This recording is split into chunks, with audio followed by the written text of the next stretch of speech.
नमस्कार दोस्तों मैं YouTube चैनल में आप सबका एक बार फिर से स्वागत है। दोस्तों आज का हमारा टॉपिक बहुत ज्यादा इंपॉर्टेंट होने वाला है। दोस्तों जैसा कि मैं पिछली जो है कि अपने यूपी पुलिस स्पेशल की वीडियोस में कई इंपॉर्टेंट टॉपिक्स को मैंने आपको जो है कि पढ़ाया हुआ है और आज का हमारा जो टॉपिक है वो है उत्तर प्रदेश की मिट्टियां। दोस्तों उत्तर प्रदेश की जो मिट्टियां है उसको मुख्य रूप से दो भाग में बांटा गया है। पहला हमारा गंगा की विशाल मैदान की नई और पुरानी मिट्टियां और दूसरा है हमारा दक्षिण धारा की प्राचीन रवेदार विंध्याचल की मिट्टियां। अब ये गंगा की विशाल मैदान कौन सा हो गया? देखिए गंगा जो हमारा ऐसे बह रही है, ठीक, तो इसके जो आसपास की जो मिट्टियां है ना उसी को हम कहते हैं कि गंगा का विशाल मैदान। और उसमें दो प्रकार की मिट्टियां हैं, नई और पुरानी, उन दोनों को मैं बताऊंगा। दूसरा वाला समझ लेते हैं, दक्षिण धारा की प्राचीन रवेदार विंध्याचल की मिट्टियां। दक्षिण प्राचीन जो हमारा बुंदेलखंड से सटा हुआ है, जो विंध्याचल पर्वत से लगा हुआ है ना, वो जो है रवेदार का मतलब दानेदार, क्या दानेदार मिट्टियां। दोस्तों गंगा के विशाल मैदान की नई और पुरानी जो मिट्टियां है इसको मुख्य रूप से दो भागों में बांटा गया है। पहला है पुरानी जलोढ़ मृदा और दूसरा है नई जलोढ़ मृदा। पुरानी जलोढ़ मृदा को ही हम कहते हैं बांगर, क्या कहते हैं? बांगर। और जो नई जलोढ़ मृदा है उसे कहते हैं खादर। अब देखिए ये पुरानी जलोढ़ मृदा और नई जलोढ़ मृदा क्या होता है।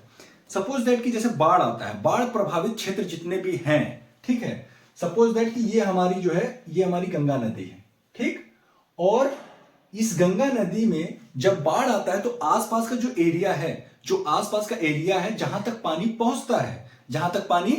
पहुंचता है वो हमारा जो है नई जलोढ़ मृदा कहलाती है, ठीक है। अब जब बाढ़ चला जाता है, अब जब जो बाढ़ है, बाढ़ के साथ साथ जो अवशेष आते हैं, जो मिट्टियां बह के आती हैं और वो मिट्टियां जब पुरानी हो जाती है तो वही क्या कहलाती है? पुरानी जलोढ़ मृदा। पुरानी जलोढ़ मृदा की बात करें तो इसमें फास्फोरस और चूने की मात्रा अधिक पाई जाती है। इसमें नाइट्रोजन और पोटास की कमी होती है। अन्य नाम, इसको अन्य किस नाम से जानते हैं? ये जो बांगर है, ये बांगर जो है पुरानी जलोढ़ मृदा, इसे हम दोमट, मटियार और कॉप मृदा भी कहते हैं। दोस्तों जो हमारी नई जलोढ़ मृदा है जिसे कि हम खादर कहते हैं, इसमें कोटा और मैग्नीशियम की अधिकता पाई जाती है, प्रचुर मात्रा में यह उपस्थित होता है।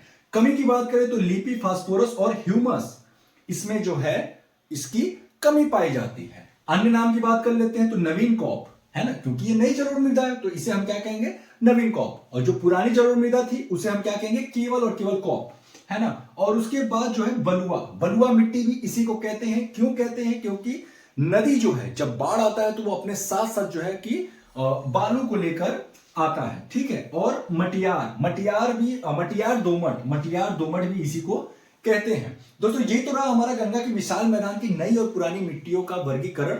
आगे हम देखते हैं दक्षिण धारा की जो प्राचीन रवेदार विंध्याचल की मिट्टियां हैं उसको हम देख लेते हैं। दोस्तों यह जो मिट्टी है यह जालौन, झांसी, हमीरपुर, ललितपुर में जो है कि मुख्य रूप से पाई जाती है। और इसका जो है कि इसमें देखिए कई प्रकार की मिट्टियां यहां पाई जाती है। लाल मिट्टी भी होती है, उसके बाद काली मिट्टियां भी होती है, भोटा मिट्टी, माड़ मिट्टी, लाल मिट्टी मैंने बता ही दिया, ऊसर मिट्टी, कई प्रकार की मिट्टियां पाई जाती है। और इस प्रकार की मिट्टियों में विशेष तौर पे तिलहन और दलहन, क्या तिलहन और दलहन लिखा हुआ भी है, दलहन और तिलहन की फसलें जो है मुख्य रूप से खेती इनकी होती है।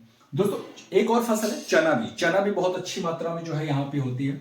दोस्तों भोटा मिट्टी क्या होता है? भोटा मिट्टी ये जो है विंध्याचल पर्वतीय क्षेत्रों में पाया जाता है। एक आता है माड़ मिट्टी जिसे कि हम काली या रेगुर मिट्टी के नाम से भी जो है कि जानते हैं, क्योंकि यह जो है कि बिल्कुल देखने में काली मिट्टी और देखिए काली मिट्टी को ही रेगुर मिट्टी कहते हैं। आप नाम में कंफ्यूज मत होइएगा, ये रेगुर मिट्टी ही काली मिट्टी है, ठीक है। दोनों का नाम जो है आप कह सकते हैं कि ये जो है पर्यायवाची है ना, क्योंकि काली मिट्टी को ही रेंगुर मिट्टी कहते हैं और रेंगुर मिट्टी को ही काली मिट्टी कहते हैं। और माड़ मिट्टी जो है ये देखने में बिल्कुल इन्हीं के जैसा लगता है, ठीक है। लाल मिट्टी की बात कर लेते हैं तो मिर्जापुर, सोनभद्र में जो है यह पाया जाता है। लाल मिट्टी में जो है चना और दलहन जो है विशेष तौर पे इनकी उपजाऊ होती है।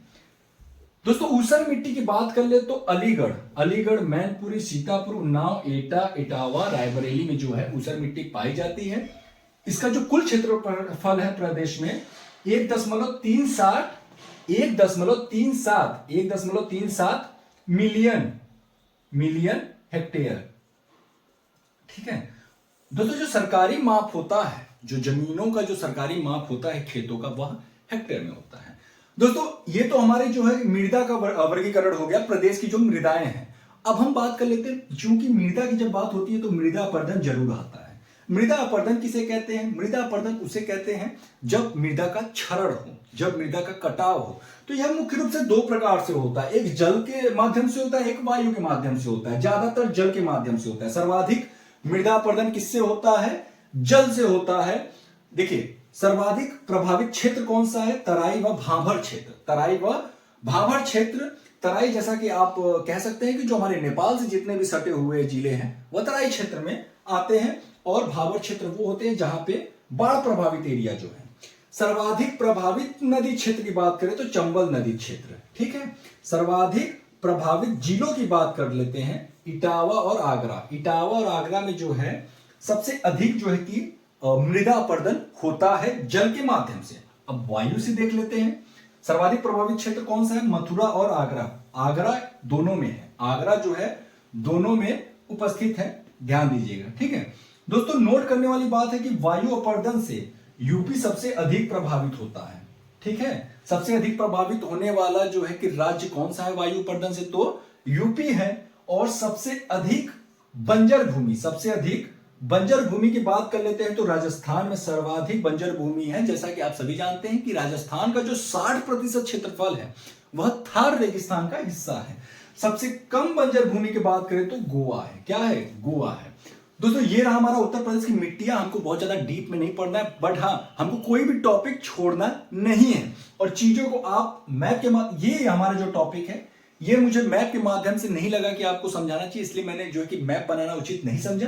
क्योंकि आप जानते हैं कि जो है कि दक्षिण धारा की जो प्राचीन रवेदार विंध्याचल की मिट्टियां, जहां विंध्याचल बात आ जाए तो आप समझ जाओ कि वो जो है मध्य प्रदेश से सटे हुए जितने भी है, जालौन, झांसी है ना, हमीरपुर, ललितपुर, उसके बाद आपका जो है कि सोनभद्र, जितने भी है ये जो है आपके मध्य प्रदेश से सटे हुए, ठीक है। दोस्तों, उम्मीद है कि ये सारे पॉइंट्स आपको बहुत अच्छे से समझ में आए। दोस्तों, वीडियो कैसा लगा हमें नीचे कमेंट बॉक्स में लिखकर जरूर बताएं। दोस्तों, अगर वीडियो अच्छा लगा हो तो प्लीज वीडियो को लाइक करें, चैनल को सब्सक्राइब करें। दोस्तों, फिर मिलेंगे किसी अन्य वीडियो के साथ, तब तक के लिए जय हिंद, जय भारत।